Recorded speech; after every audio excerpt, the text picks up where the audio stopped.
Begin with a prayer, and we'll pick up where we've left off on this new series I'm doing, on a series on beholding God through His creation. So let's begin with a prayer.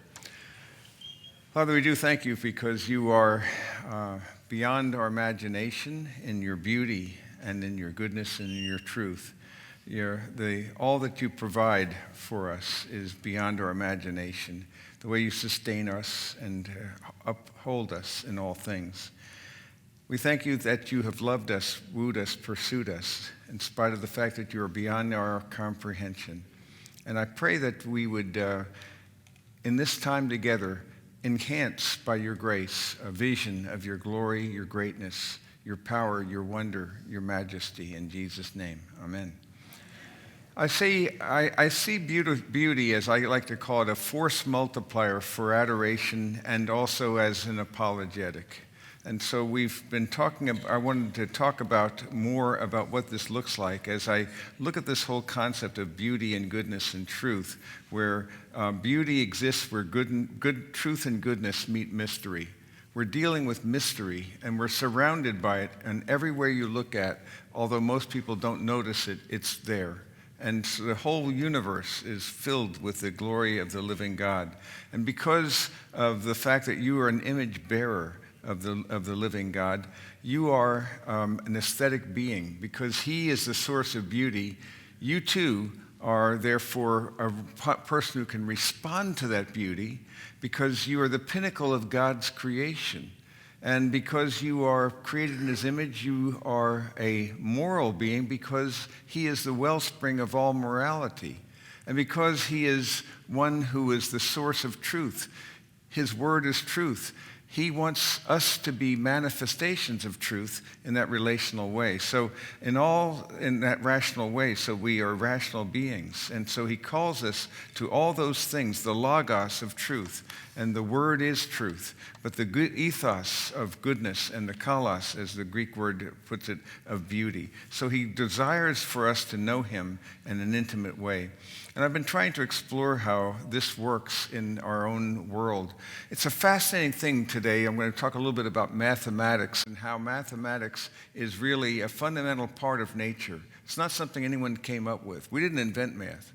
It's something that God made for us. And again, in our time together, I just want to stretch our minds and our imaginations about what He does. When we just think about this kind of area here, it's a complex thing. The broccoli is like a fractal realm here, and it's filled with wonders and majesties. I'm going to talk to you briefly about the fractal structure of this cosmos as well, and things that we could not have ever imagined. For example, just even the way the bees create these cells, and it's the perfect space. We've only demonstrated recently that's the optimal space, the hexagon. And all these things are there that we can see patterns in nature that we could have never even have imagined before in our mind's eye. So it's a wonderful thing to behold. I think that one of the books that I like a great deal is called Patterns in Nature, and it explores, although it's coming at it from a materialistic perspective, nevertheless, it reveals things that are going beyond what we could have ourselves imagined. Symmetry, for example, and fractals, and spirals, flow and chaos, dunes and waves, and so forth, that they're just filled with marvels and wonders that we can see in this world, that we can behold. This gratuitous beauty, this extra beauty that we can see, the glorious plumage of a vulturine guinea fowl. Just look at this beauty, and that we can see, we respond to this, we resonate. And even on the microscopic level, we can see these pollens. These are magnified, and these patterns of beauty that are evident all throughout, that we can begin to behold and see on every order of magnitude, the symmetry of God's created order, and the wonderful beauty that we can see in these components here. When you look at the coral with the radial symmetry here, and the star-like radial symmetry of a hydra, and we just, as I see through this book here, There's the marvels of what God has done. What you have here, these curves, this is the proboscis of the geometer moth. Look at this. This is just the proboscis as it goes around, and it opens it up and closes it. And if you look at the elegance and the design, it is really quite astonishing. And everything is this way in the natural world. The more you look, the more you can see, the greater your capacity to behold. I like this accidental mimicry here, where you have on the one hand the emperor moth and then the barn owl. But there's so many wonderful, delightful pictures and portraits, even here. You know what you're looking at here? You're looking at these pollens magnified, and you can see structure. Why is it appealing to us to see this kind of structure, this pattern, this layout? Because there's something elegant about it that is actually artistic and wonderful. And again, when we look at these wonderful jellyfish, I'm very big on jellyfish. I have a whole presentation on them. Because they amaze me. The more you look at them, the more astonishing they become. Without brains and yet almost all water, yet look at the structure and the elegance that goes beyond. And this is not just something that will happen by mutations in natural selection. It's not adequate. It's not creative enough for this kind of variety to appear. And again, there's this beautiful symmetry that appeals to us on every order of magnitude as you look at these sea creatures and these urchins, and they're just this collection of these alone. So nature is filled with boundless numbers of wonderful oddities and strangeness that is rich and beautiful. You could just zoom in on moths and butterflies and just zoom in on that side, where you can see the various symmetry, the radial bilateral symmetry in these creatures here. There's a happy little creature there. But it's, again, the vast variety of this bilateral symmetry, this balloon fish. And you can see as well here, this anemones and corals, a wide range of structures that you can just zoom in on. I'd love to be able to zoom in on something like this and just go down and down and down different orders of magnitude. I have a feeling we're going to be able to do that in our resurrected bodies. I think time and space will be our agents, our friends, where we will no longer be bound by them as they are now, where they take our lives away and limit us. I think we can use time as a resource, and we can move and go around. I think we're going to have some extraordinary adventures, and we can do that together. So I'm thinking more and more about the intimation in this world. If this fallen world, and it is fallen, and yet if it's so rich and abundant in beauty, in elegance, and in marvelous structures, what do you suppose the new creation will be like as we look at this? These are little water. It looks like a little lamp here, but this is a water flow. And fractals is a whole realm, another form. So you can break them down into flow and chaos and fractals and all kinds of components that, again, amaze you. And you can begin to see that everything is full of these structures where every component gets smaller than the one, and it's like the same on every order of magnitude. So we can see the structures of nature, and these fractal structures where whether you're close or far, you can't tell because it keeps replicating on scales. So you have these structures that could be very vast in size or very tiny in size, but the same physics apply. One of my favorite trees is these wonderful dragon's blood trees in Yemen. Beautiful. And again, you can just study this thing, and you can see the structure and how it organizes itself. One of the things I've admired more and more of late is the fractal nature of trees, and just looking at the branches and the architecture, and then to see as well that somehow, though, they all go to fill out the space at the right distance in the right way, so that they obey a geometric architecture that's different from fractal, in which way they actually have a bell shape, or whatever the shape will be, and it corresponds, and no one really understands how that can all work out, how it's all wired into that. So in every level that we can see, whether we're branches or whatever, we're filled with this marvel and beauty that can be various scaled in various levels of magnitude. Now, here is a mathematical device. It's called the Mandelbrot set. And these are fractal structures as well, which I'll say a little bit about, because I'm amazed at the nature of patterns in nature again. And when I think about that, I showed you this video by Cristobal Villa, Nature by Numbers, and he starts with the Fibonacci series and sequence, and that mathematics of that actually builds and builds into three-dimensional structures that actually, in this case, form the geometry of the nautilus and the shell.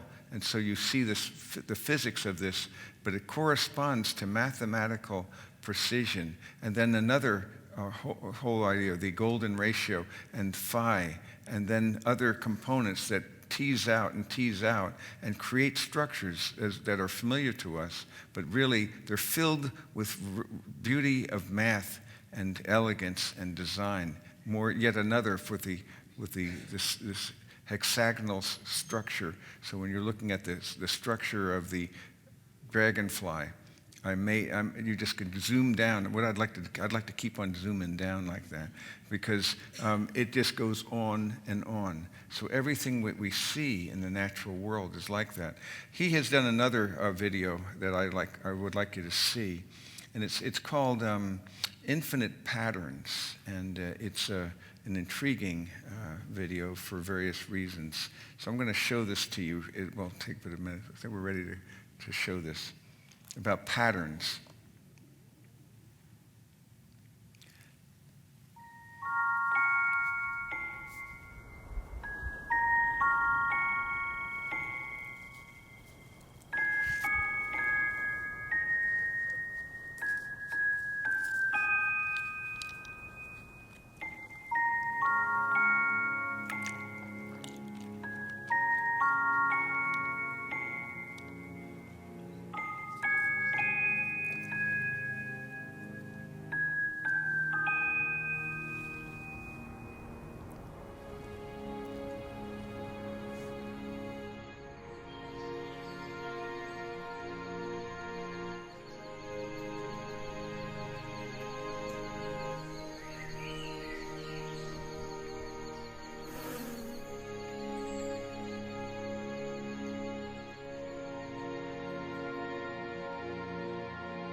I just love this image here. This is, of course, you can see what he's doing. He's trying to illustrate how basic principles of geometry that God has wired into the mathematical structure of the universe actually can account for wonderful architecture both in nature, of course the beehive and the hexagonal structure. That's the optimal, it's only been proven I think in 1990 that that's the optimal space way of managing space. Generally, but the bees have known this since the beginning. But the fact is that everything is filled with richness and texture and beauty, and it can account for many, many things. And our architecture is built upon this. Beautiful architecture is built upon that as well as the architecture of the bee's eye. And then it moves into the guanine, and then it mentions the cytosine, and then the thymine and the adenine. Those are the four nucleotide pairs. Those are the nucleotides of the DNA. And there are 3.2 billion of these things in your body, in your DNA. And that the DNA is a spiral helix, as you can see, builds it up. And he shows how they build together and layer upon one another in a double helix pattern. And in this beautiful video, though, just shows how they enrich this picture. So you have, as we've said before, 6 feet of this material in every cell of your about maybe 100 trillion cells. And every one of your cells has 6 feet of DNA, 3.2 billion nucleotide pairs, rich in information, the most rich information protocol in the cosmos. No one can even imagine. And then to compare that with your brain and how that then works in this networking of capacities that just exceed our imaginations. And what do you think you'll be like in the resurrection if this is like as it is now? So he goes on and builds this up and shows how it can also build various geometric components of architecture in the spiral staircase that he illustrates as well. And again, nature is full of this, and architecture.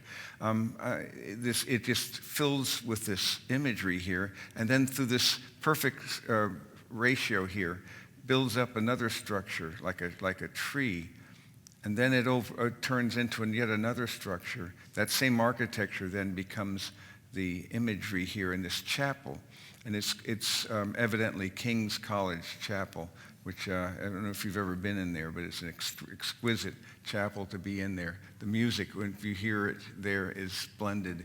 It's designed so that actually that when the trebles stop at the high point, they deliberately do this. The music's written this way so it resonates for a couple of seconds. You keep hearing that sound.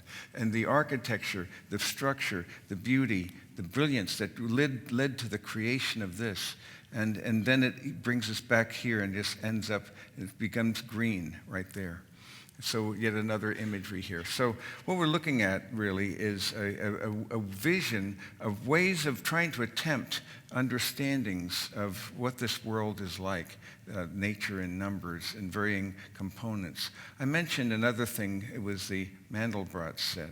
And in the Mandelbrot set, there's a video that describes the secret code of creation. I'm not going to obviously go into it, but it's well worth a look if you're, and it's actually found here.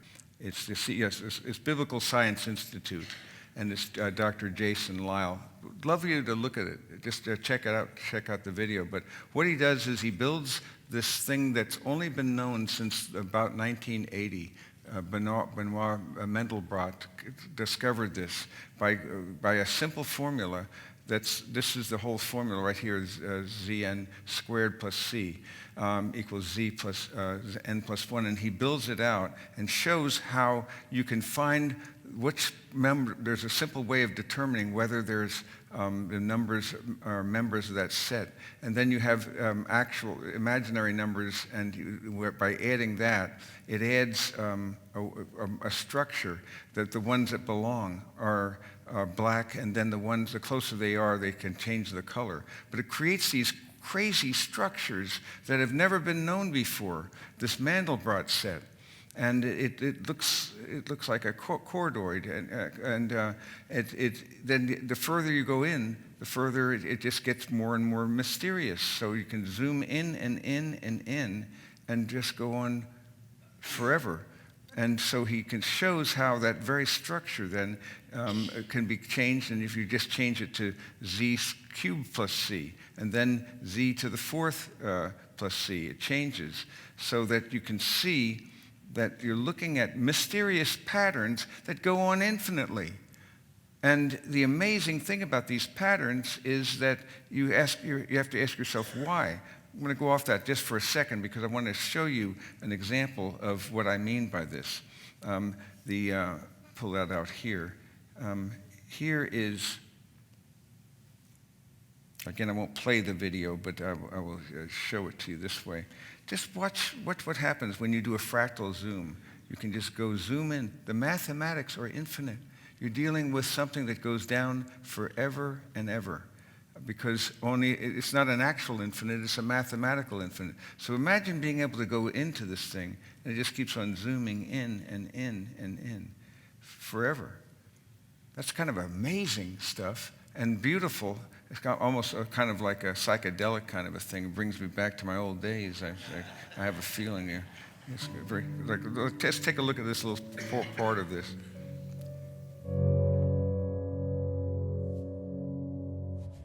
If you just go down and then discover right there that there's the very thing that you started with is in there, but even more complex, and it never stops. It goes on forever.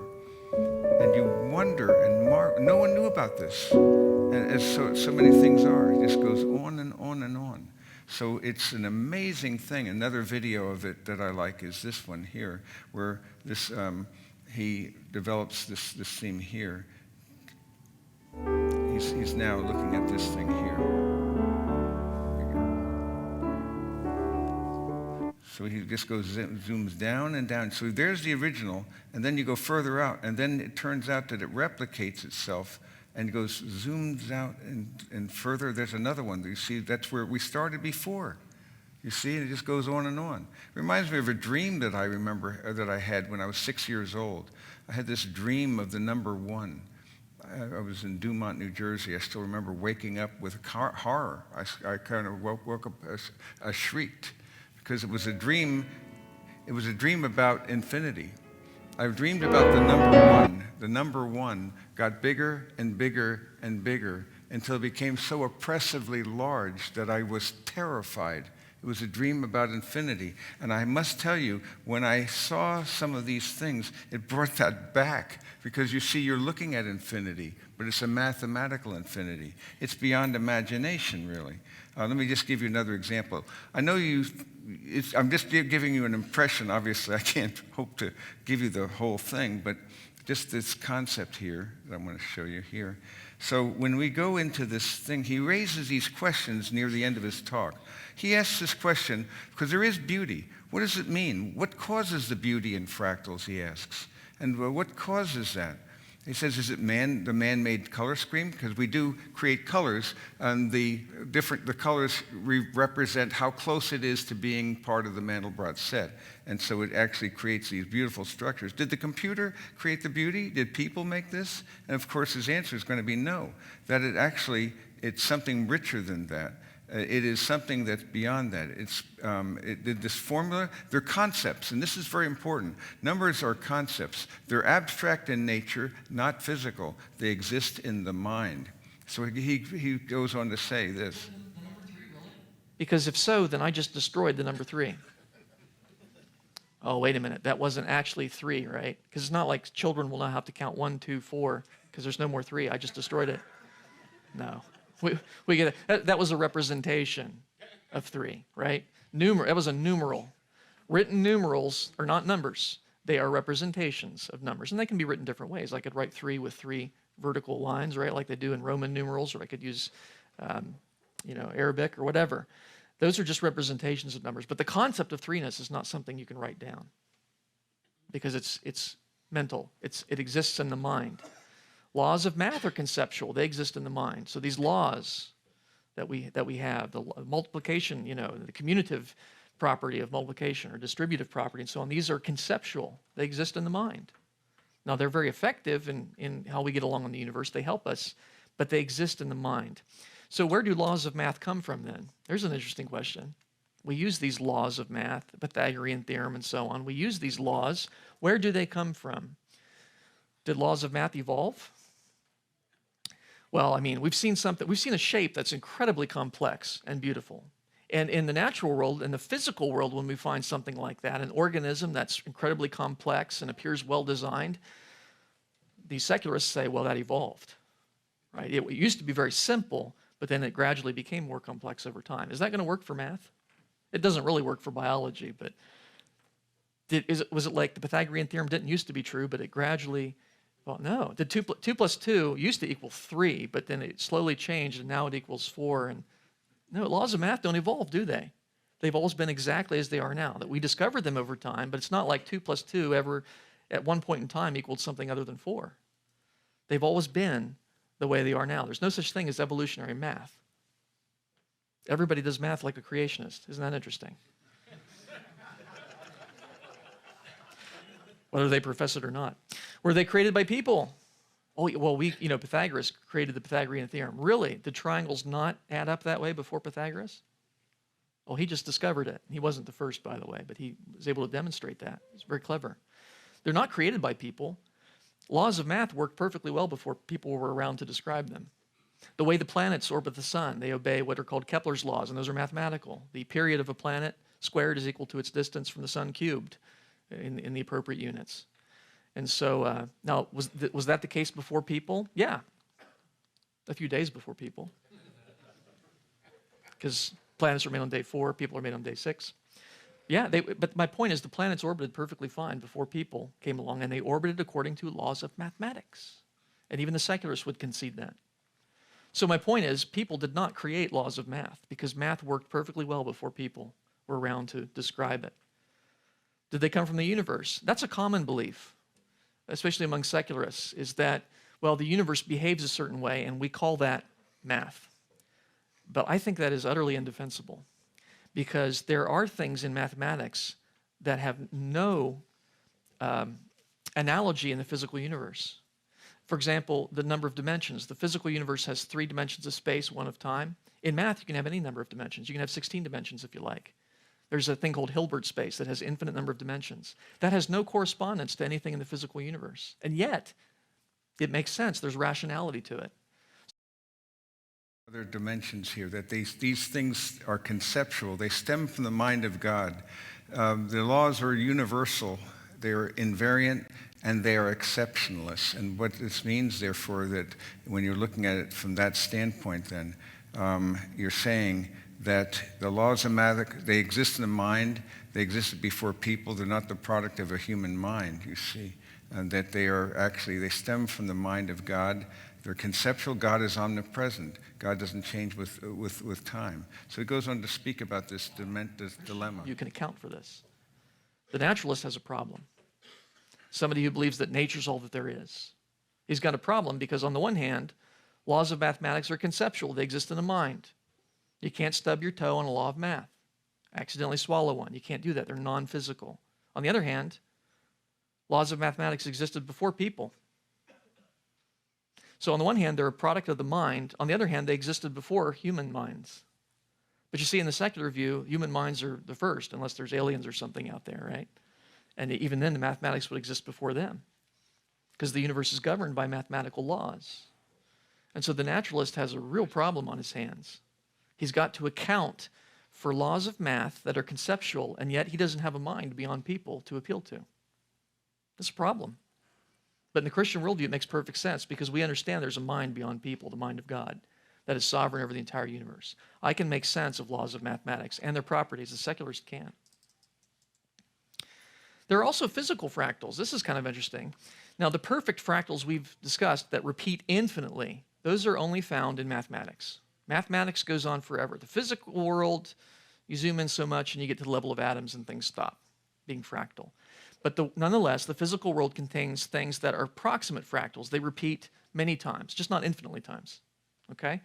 And so let's take a look at some of these. Fractals in the physical world, one that you're very familiar with in Nebraska, the snowflake, yeah. And these little gems from heaven that we get angry at and shovel them off our car, but they're quite stunningly beautiful when you take a look at them on the microscopic scale. They are fractal in the sense that that same basic pattern repeats. Maybe not exactly, but you can zoom in, you still get the six-fold symmetry due to the nature of the water molecule and so on. So snow has a fractal shape to it. It really does. That stuff that grows on your windows. I always thought this was amazing when I was a kid, and frankly, I still think it's amazing. These beautiful patterns that will form on your window when the humidity is right and the temperature's right. It's a fractal pattern. You zoom in on it, it branches and it branches and it branches and so on. And so and it's quite lovely.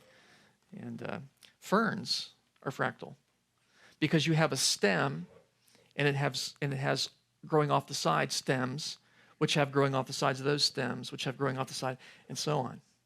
And it repeats on smaller and smaller scales. The overall fern looks similar to any section of it.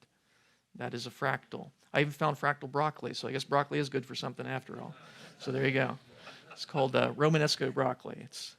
And you zoom in on it, you see it's these cone shapes, but the cones are made of smaller cones, which are made of smaller cones, which are made of smaller cones. And so that is a fractal, interestingly. So the way coastlines are, the way they divide, the way the rivers branch and branch into branches and branch into branches of branches, the way the coastline is fractal. Mountaintops, the way they split is fractal, the way they branch into branches and so on. Clouds have a fractal nature to them. Am I looking at the entire sky? Am I zoomed in on one very small part of the sky? Hard to tell, because the same kind of patterns repeat on smaller and smaller scales.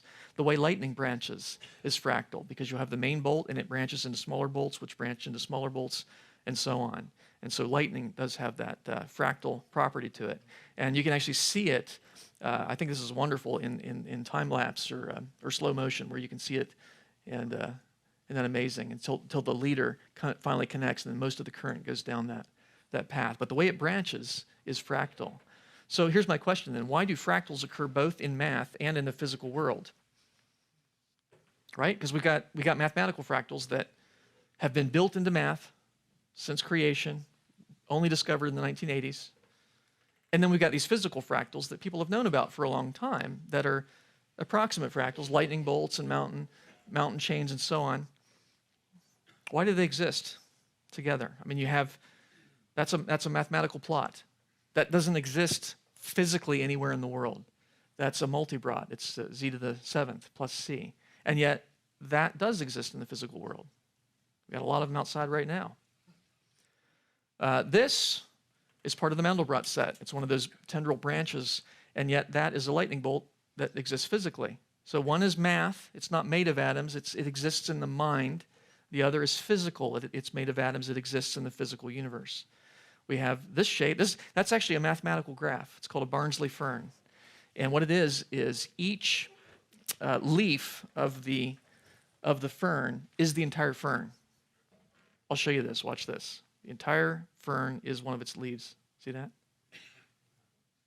That's just cool. Let's do that again. You can do it infinitely, right? So that's a Barnsley fern. And yet there are real ferns that approximate that. Now, they don't go on forever, right? Because at some point you get down to atoms, and even before that, the fractal breaks down. But they're similar. One exists only in the conceptual world of math, the other, physical. You got that shape? That's a mathematical plot, and yet that grows on your windows. You've got this shape, that's a mathematical plot. It does not exist in the physical world, whereas this, unfortunately, does. You got this shape, that's part of the Mandelbrot set, part of the Valley of the Double Spirals. You can't see that anywhere in the physical universe, or stub your toe on it, or touch it, but this you can see in your telescope. Not too far off the Big Dipper, the handle of the Big Dipper. Yeah, I've seen it many times. Interesting. So why do fractals occur both in math and the physical world? Now, one answer to this, and I think it's a reasonable answer, it's just insufficient, is that the physical universe obeys mathematical laws. The universe obeys math. So it stands to reason that if fractals can occur in math, they could also occur in the physical world, since the physical world obeys math. I agree. That's good. But then, of course, I'm going to have to ask, why does the physical universe obey mathematical laws? Well, we just take that for granted. Yeah, we do. But why is that? Why is it that the universe, which is physical, made up of material, obeys laws that are conceptual, that exist in the mind? How is that How is that possible? Well, in the Christian worldview, it makes sense because mathematics is a reflection of the way God thinks. And whose mind is in control of the universe? God's. And so naturally, mathematics will be reflected in the way the physical universe behaves. It makes sense. The universe is upheld by the mind of God. God upholds all things by the word of his power. And so the way God controls the universe will be mathematical because God thinks mathematically. So yes, the universe will obey math. But I would argue that the secular worldview can't answer that. Describe why that's the case. I wanted you to see that part of the video very much because I want you to appreciate these things, though you cannot understand them, and frankly, it's difficult to grasp any of these things. The more you zoom down into it, the more mysterious and complex it always becomes. But it's to give you a sense of the purposes of God that are beyond what people can actually account for on their own materialist worldviews. It's too thin. You're dealing with concepts, as he says. And concepts are, mathematical concepts are not things in themselves, but concepts that require a mind to understand. But you have to, where does this mind come from? So it's the whole dilemma, again, of a worldview that's so thin that it does not give you an account that's cogent of how the effect could be greater than the cause. How can the impersonal produce the personal? How can the simple create that which is rich and elegant and rich in information that has no information? Where does information come from? So how can those things be? Because it relates to the mind and the purposes of God, that the effect, relationships, ultimate reality has to be personal because the personal is always better than the impersonal. You know that, although the personal also adds a lot of trouble, as you also know. So that the relationships are the most wonderful things in the world and the most awful things in the world because we're in a fallen world. But I have to tell you that I long for a world in which that sinless, painless, tearless, deathless world that we know will be done away with as we are given a promise by the one who made the world and entered into the world on our behalf. So we can see then the glory of God that's manifested in so many ways that he's describing himself. And I'm just giving you samples and illustrations of things from various orders of magnitude to give you a sense of a feel. If you can begin to train yourself into the experience of the beauty of God that's all around you that you often don't give an acknowledgement to. It comes down to another component here. It relates to a separate matter, the four soils.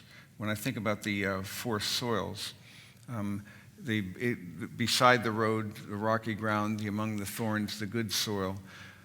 And what struck me about this when I added this 30, 60, and 100-fold was something very important, and it's relating to where I'm heading here.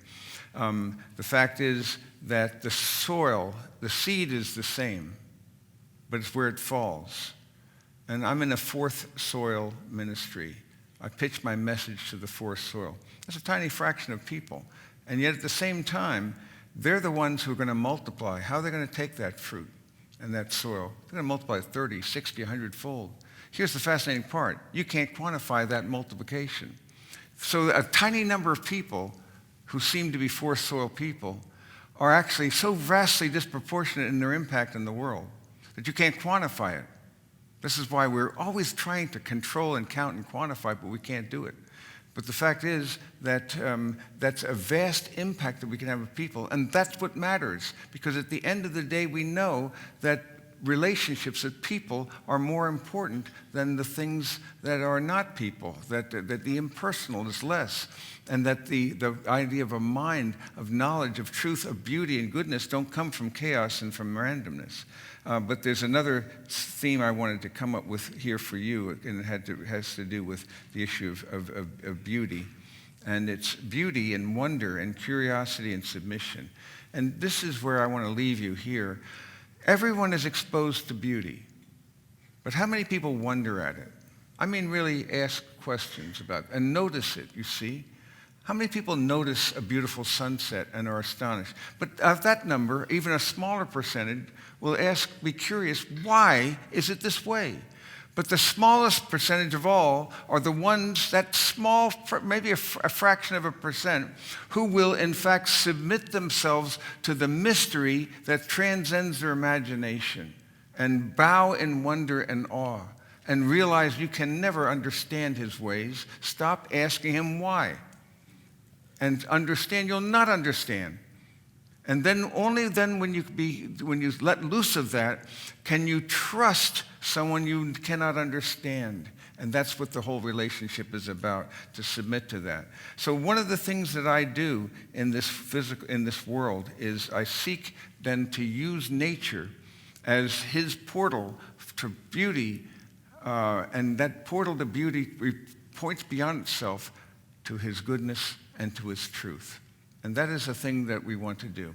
So train yourself this week. Notice the trees. This is a good time to notice them, because you can see the structure and how the amazing dendritic architecture, the shape, the fractal structures are there. You can notice beauty whenever you attend to it and then submit to it and use it as a modality of worship. So my plan for us is then to zoom now into some other aspects of this cosmos. I want to go into the microcosm and the wonders that are there that we could not have known until just a few centuries ago. Force multipliers of nature never existed. Now they do. The multiplier of nature was the telescope and the microscope discovered in the same century, and both radically changed the world, right during the time of the Enlightenment, by the way. So that God, when skepticism increases, God begins to bump up the ante of evidence so that it's actually still a person he shows us that his glory is still there. And as skepticism increases in our time, the evidence is getting vast. And the wonderful irony is it's coming from science and technology. Lord, we thank you for your grace, your glory, your goodness, that you ravish us if we train ourselves to see, that we want to have eyes to see and really do see, and to hear and hear with your voice, because you've created your whole cosmos in such a way that everything in it points beyond itself to moral and spiritual truth for those who have the eyes to see and the ears to hear. We pray in Jesus' name. Amen.